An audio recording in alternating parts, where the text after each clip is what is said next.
Right, welcome to week 12.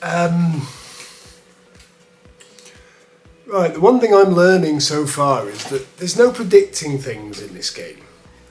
You know, for example, last week we had a game, but I had a couple of iffy weeks. This week I've actually lost £3. Great. I don't understand where it came from, because last week's deficit was only 1,325. As you know, my best weeks have had a deficit of 2,500, even 3,000.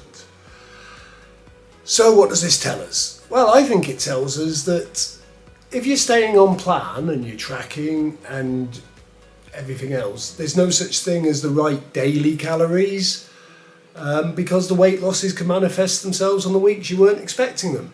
Same token, you can have a week that you think you've done really well and you get disappointed. The point is to not get disappointed and to not get overly hung up on numbers. The point is to make sensible choices from what you've learned so far. You know, I'm 12 weeks in. The first 4 weeks I ate less than I had been for a long time and I lost weight steadily every week. That's not rocket science. But after about a month or so this is when people start getting disheartened and everything else. This is the whole point of the weekly blog. It's to show you that I'm here living the same thing that you guys are trying to. But, you know, if you're a few weeks in, or in my case 12, I think you sort of kind of get used to what works for you. But the important thing is you're starting to automatically know the calories of something you're going to eat. For example, I know that bread is 100 calories a slice. Give yourself 100 calories worth of filling, be that cheese, meat, peanut butter. You're looking at 300 calories. That's lunch. You know what it looks like. You also know what it looks like if you have a bag of chips with it as well. It's a mess.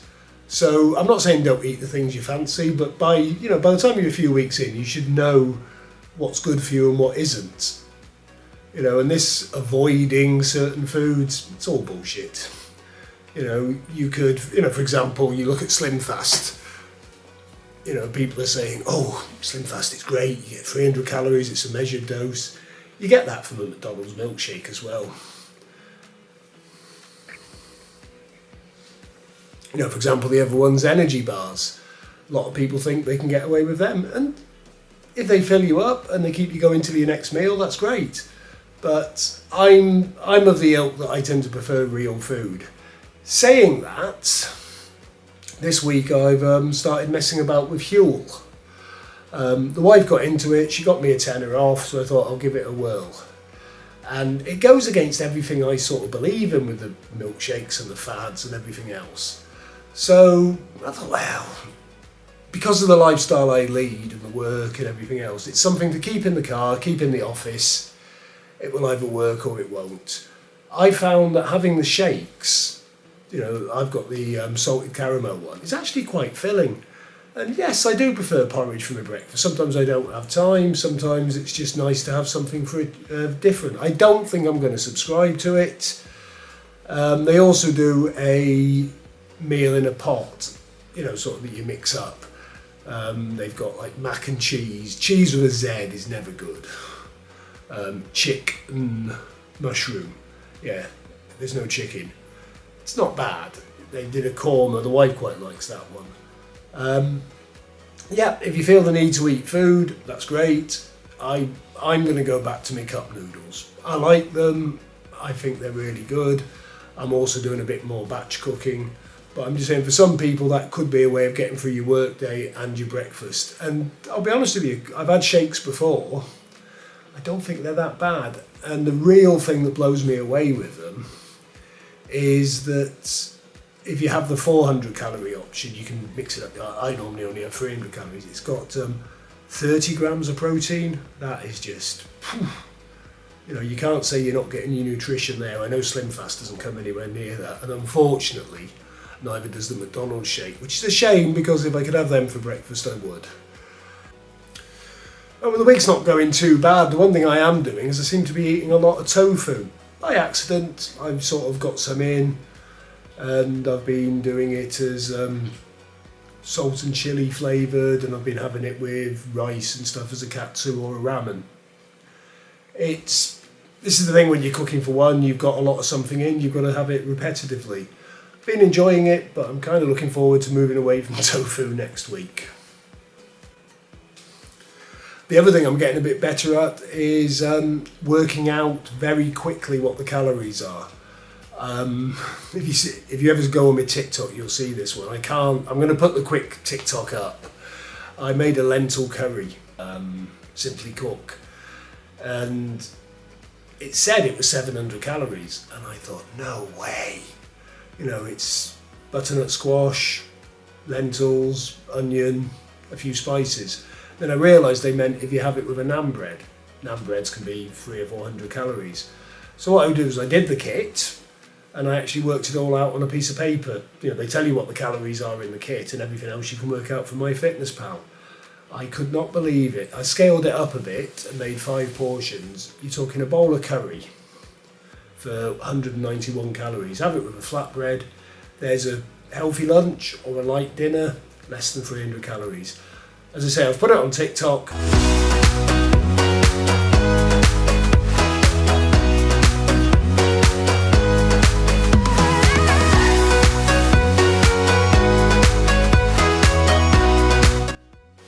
Right, it was a lot better on TikTok because I had a soundtrack that I'm not allowed to use on YouTube because of copywriting. So if you want to see it, it said at the end of the clip what my username was on TikTok. Go and have a look.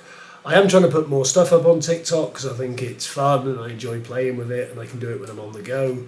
But I'm still going to keep on going with a weekly diary, keep them short so they don't get too boring. They're more my yardstick for where I'm at.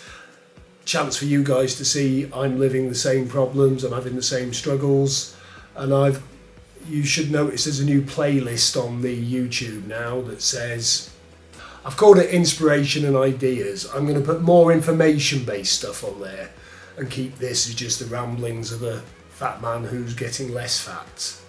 As for the future of the channel, I don't really know. You know, I'm not exactly blowing up, I'm not going viral, I'm still enjoying it. Bought a new camera, so I'm going to keep going. Right. I'm probably going to do a bit more of my travel stuff because I've got a couple of holidays coming up, and see where it goes from there. The whole ethos of what I am is I don't want to have a fitness plan. I don't want to offer to charge people any money. But how you can help me is like and subscribe. I hope I'm pointing at the right places because I'm still a bit of a beginner at this. You know, you don't make a lot from adverts, but if I hit the monetization level, I'll be able to invest it in more kit. But don't feel sorry for me, I don't. But I would like to see that I'm reaching people. Another way is to get in touch with me. You can send messages via YouTube. I've put my details up before. My name's on the bloody channel. You can find me on Facebook, Insta, TikTok. Let me know what you think. Give me some of your ideas, what's worked for you. And more importantly, let me know what isn't working. That's really important. You know, but it's just nice to talk. You know, if you've got a problem, if you've got, you know, you want to talk to someone about it, I'm making myself fully available. If someone puts a friend request in on Facebook, I'll accept it. Yeah, when I'm massive and I've got 50,000 friend requests, I might have to separate it. At the moment, nah. You can get in early and stay on the friends list if you want to. Right, so how's the week gone? Right, well, as I say, a lot of tofu this week, but I've actually got a deficit of 3,134. If you're tuning into this for the first time, the way I work it is FitnessPal tells me that my limit should be about 1,900.